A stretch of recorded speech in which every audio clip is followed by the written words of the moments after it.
Friends, അപ്പം രാവിലെ കുളിച്ച് കുറിയൊക്കെ തൊട്ട് തിരുവാലത്തൂർ അമ്പലത്തിലേക്ക് പോവാണ് കേട്ടോ. ഇന്ന് അമ്പലത്തിലേക്ക് വന്നിരിക്കുകയാണ്.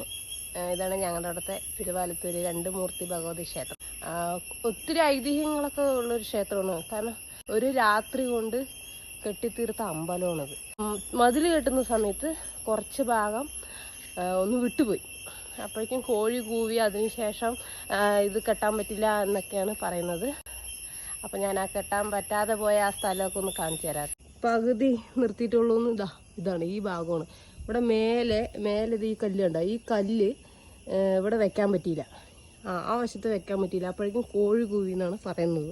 ഇതെല്ലാം കരിങ്കല്ല് കൊണ്ടാണ് കെട്ടിയിരിക്കുന്നത് കേട്ടോ. പിന്നെ ഈ അമ്പലത്തിൻ്റെ ഈ ഒരു വശം കണ്ടത് ഉച്ചിയുടെ പല്ലാണെന്നൊക്കെയാണ് പറയപ്പെടുന്നത്. വൃശ്ചിക മാസത്തിലെ കാർത്തിക, അതാണ് ഇവിടുത്തെ ഏറ്റവും വലിയ ഉത്സവം. ഒരു 10,000-ഓളം വിളക്കുകളാണ് ഇവിടെ